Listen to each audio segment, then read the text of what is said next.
Welcome to this week's edition of Coach Prep. Coach Don and I are here in the Cherokee Batting Range podcast studio getting ready to record episode number 71.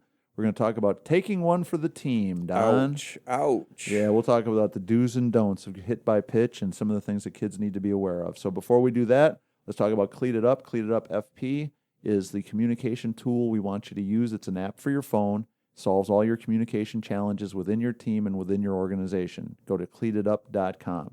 Also, Nexair. Nexair is a Memphis-based industrial gas, medical gas, research gas, welding supply, and safety PPE supplier. With strategically placed retail locations, sales branches, and distribution centers throughout the Southeast, Nexair is never too far away. They maintain centralized product warehouses to serve you better and be more reliable. Through our services, you can receive the products you need when you need them. Our fleet of trucks will get you the gas you need when you need it. If you're interested in any Nexair product or service, or just want to talk through your options, please get in touch. Our customer care team at 888-639-2474 will help you find the branch or outside sales rep in your area. Please reach out to Nexair. They'll take care of all your needs. And let's talk about Patreon, patreon.com/everythingfastpitch. We would love it if you can support us to become a patron. We're doing some things for our patrons with a coaching clinic that we're going to be doing on Sunday, February 14th. It's also available to all our listeners for a fee. But if you're a patron, we're trying to grow. You get to do it for free. If you want to do the Zoom coaches clinic on Sunday, February 14th, 7 p.m., that would be $20 per person. But again, free for our patrons. So check out patreon.com. If you can afford to be a patron, we would love the support. Coach Don and I are trying to do a lot of things to keep everything fast pitch and Coach Prep growing and free. We're lucky enough that we've got a good group of patrons that are supporting us. But if you would like to and you're in a position where you can, we would really appreciate the support. There's 3 different levels. Coach Don and I really do appreciate your help. So, Don, getting hit by a pitch, taking one for the team, the do's and the don'ts.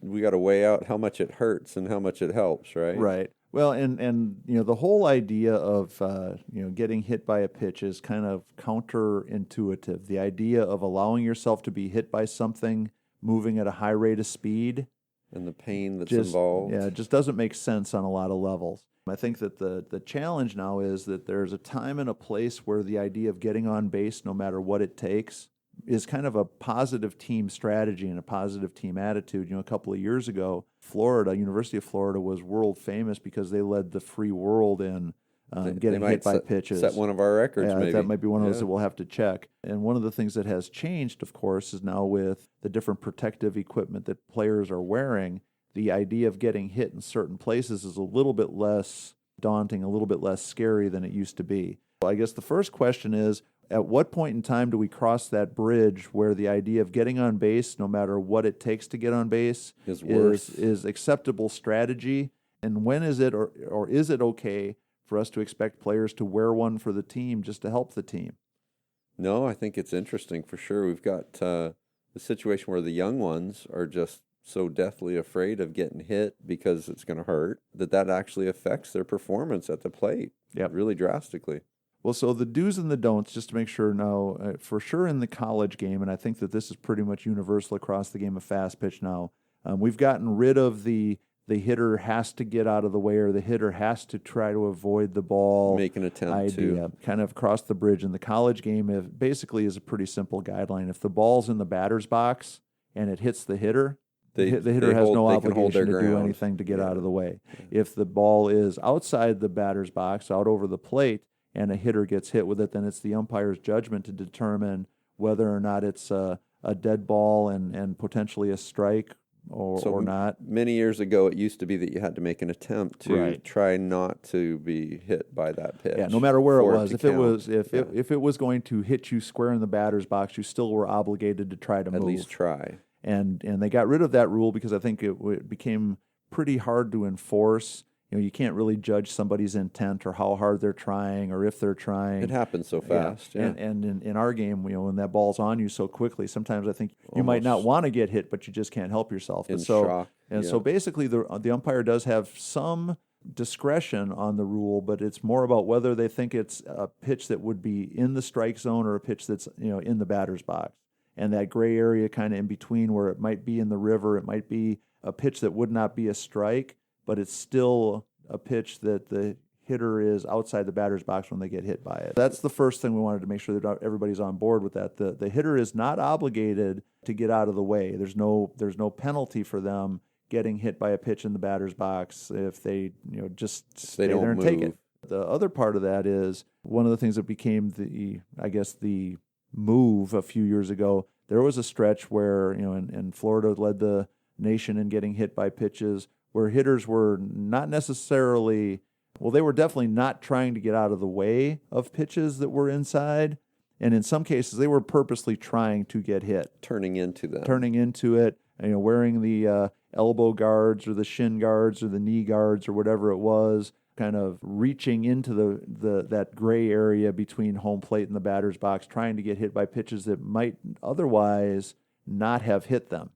No, and you had talked about, the protective coverings and things like that, and that's usually for your joints and your hands and wrists and things like that. Right. But they also, too, figured out that, and they're old enough, that if you get hit in the muscle or in the meat, that it doesn't really affect you that much. It doesn't hurt. Yeah. Well, it still hurts, but it's not gonna probably ruin your week. Right. But so thinking about it, so first off is making sure that our kids understand the rule, that they don't have to get out of the way. If it's in the batter's box and it's going to hit them, they can get hit and take the base. Now, the strategy aspect of it is, when do I want my team to take it, try to avoid it? I think that's a really sticky question. At the highest level, if you're playing college softball and your goal is winning every game, then getting on base is a pretty high priority. And having players that want to win badly enough that they're willing to get hit, to wear one for the team, to take one for the team, to get on base, I think that level, it's a fairly reasonable expectation and something that you're going to see more often than not. To the point, I think, where with some teams, it's definitely like a badge of honor if you get hit by a pitch, and it would be definitely like a scarlet letter kind of thing if you got out of the way of someone that would hit you. Right. And so, but now that's at the college level, high level softball where you're playing, and every game that you play is a game that you're supposed to be winning. Now, if we're talking about younger players, I was going to say the only out on that is down at your feet, because if you get hit in the ankle or something like that, that's pretty tough. Yeah, but I think if you're watching ESPN college softball this spring and you see a college player move out of the way of a ball that would hit them in the batter's box, I think that you're going to be surprised to see it, and I think you would be hearing a lot of it might be friendly ribbing from the teammates, but it would be a whole lot more of like, you're supposed to wear that, take one for the team kind of stuff going on. Right. So let's talk about the younger kids, because I think your point about, especially the youngest players when they first start playing, the hitters are scared to death that they're going to get hit. And honestly, the pitchers are scared to death they're going to hit somebody. Absolutely. Most times they're deathly afraid, so they're trying to throw outside, but it happens. Right. And so would I teach an 8-year-old or have if I was coaching an 8 and under team or a 10 and under team or that entry level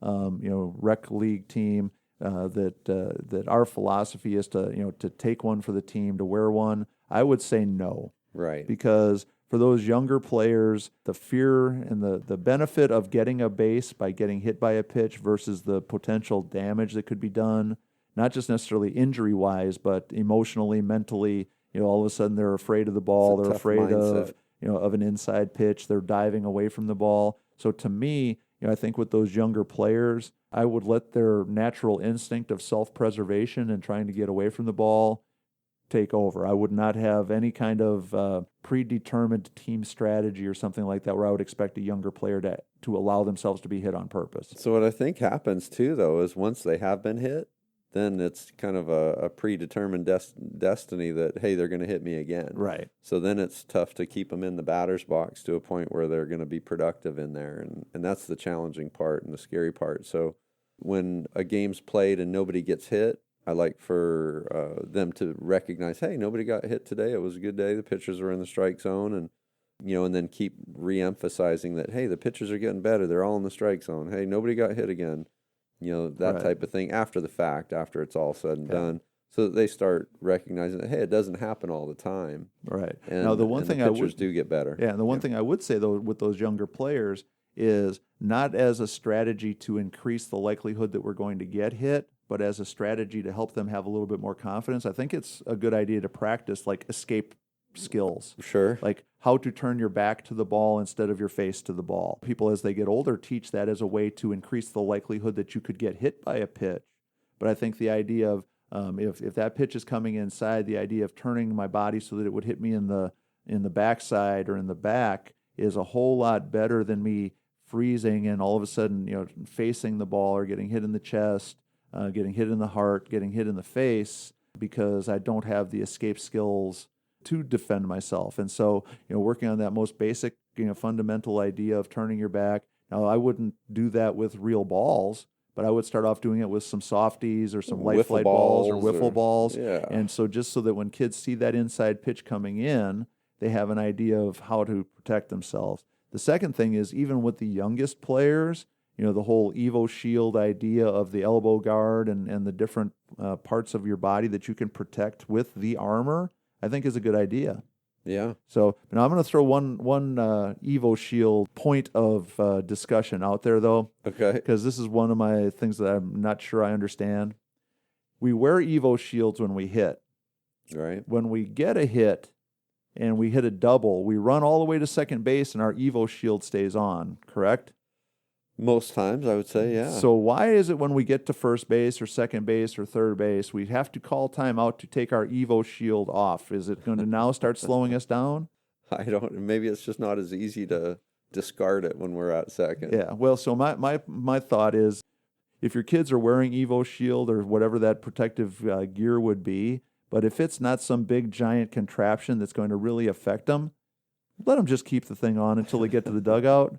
Because I'm tired of the timeout. We ran from home to first, is your point. They sprinted home to first just fine and didn't fine. slow them down. They can sprint from first to second or first to third, and it's not going to slow them down. And it cuts down on we have to call timeout to hand my Evo Shield to the coach. Then the coach has got to wander over and give it to somebody in the dugout. We probably see it on TV. And then somebody in the dugout's got to misplace it, so the next time the hitter comes up, she can't find her Evo Shield.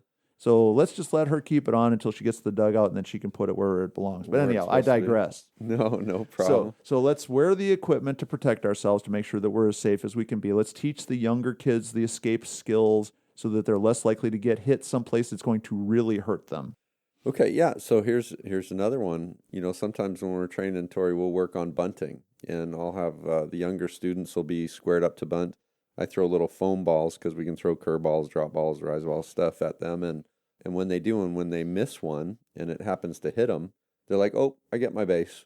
The other part of the rules. So if I get hit by a pitch when I'm swinging, is it a hit by pitch? Or attempting to bunt. Or bunting. Mm-hmm. Is it a hit by pitch or is it a dead ball? Right. So they're thinking, I got hit. I deserve first base. I took it. So if I am attempting to swing, and the ball hits me while I'm swinging, it is a swing. It's not a hit by pitch.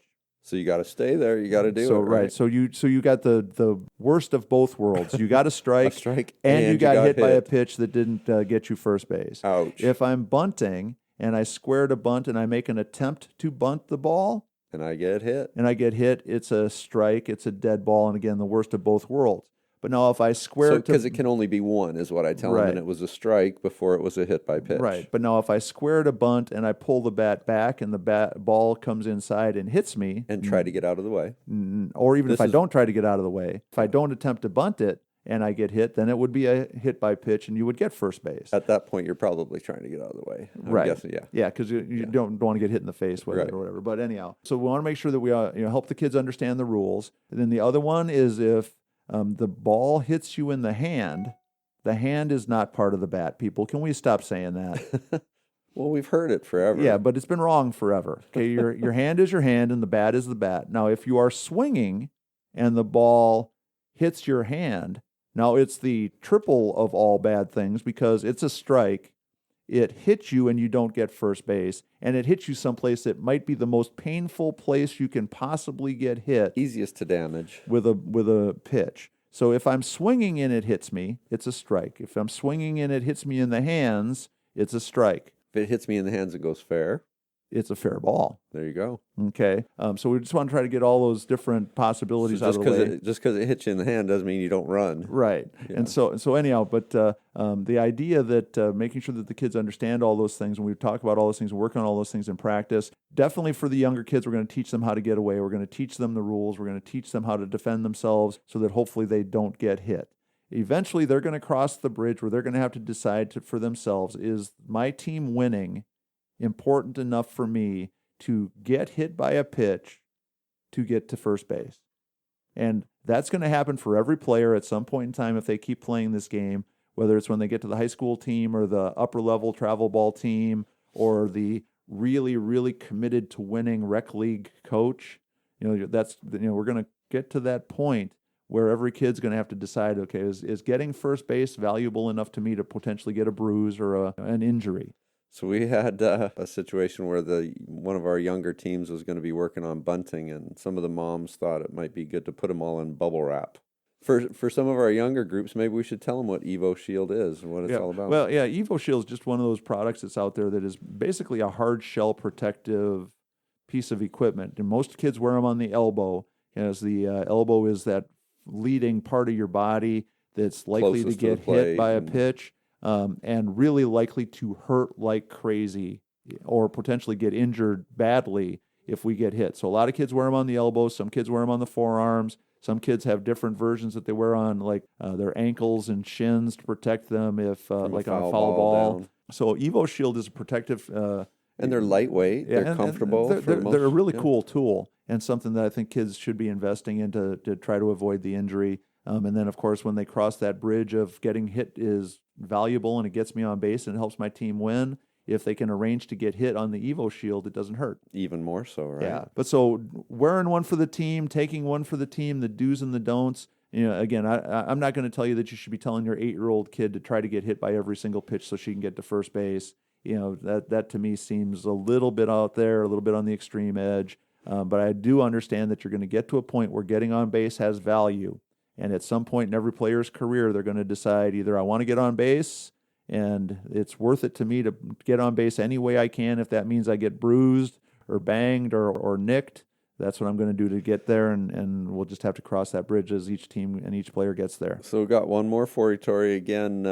With the young ones, a lot of times the coaching is challenging when we face pitchers that are a little bit wild, and even more so if they're throwing harder than the kids are used to seeing. When they are wild and they do hit a few of our players, even in a row, and we know that the pitchers aren't trying to hurt anybody, but what do you think a good message, to our next at bat before she digs in after the first 2 or 3 got hit? Yeah. Well, that whole thing for a pitcher being effectively wild. Right. A girl that pitched for me when I was coaching at Tennessee Tech one day, we were playing in a game. She hit the first 3 hitters. Right. And then finally figured it out and didn't come close to hitting anybody, but they had it so planted in there because she was a hard thrower. I mean, she threw the ball hard. And she had planted that seed of doubt in their minds. I think for the whole rest of the game, the hitters were basically running away, trying to get as far away from the idea of getting hit by a pitch as they possibly could. But yeah, so she hit the first 3, then got a couple of strikeouts and a pop-up and got out of the inning. I was going to say that outside part of the plate was pretty effective the rest of the day. Huh? So what would I tell a hitter if they're watching a teammate get hit?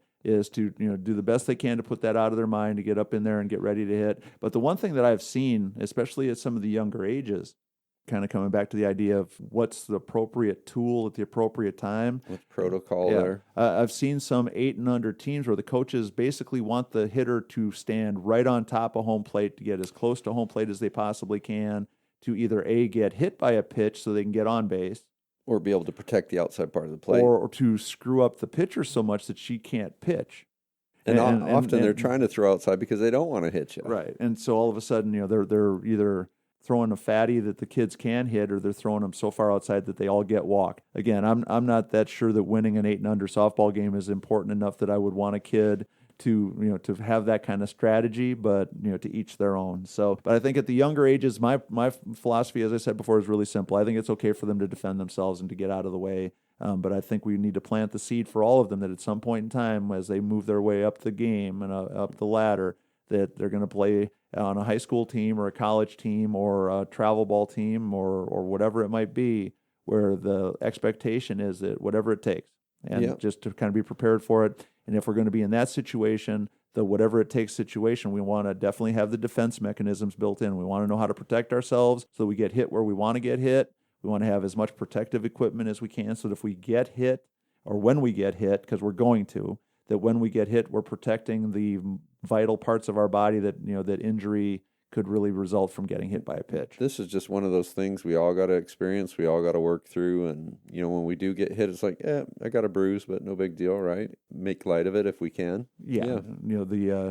How's that line go about You got injuries heal and glory lasts forever? Right. There you go. Well, we'll have to think about how glorious that glory is, right? So, Coach, is there something for you to think about? That's going to wrap up episode number 71 for Coach Prep. Coach Don and I are here in the Cherokee Batting Range podcast studio. Please check out our sponsors, Cleated Up FP, Next Air, and patreon.com/everythingfastpitch. So for Coach Don, this is Coach Torrey and our producer, Stan Lewis.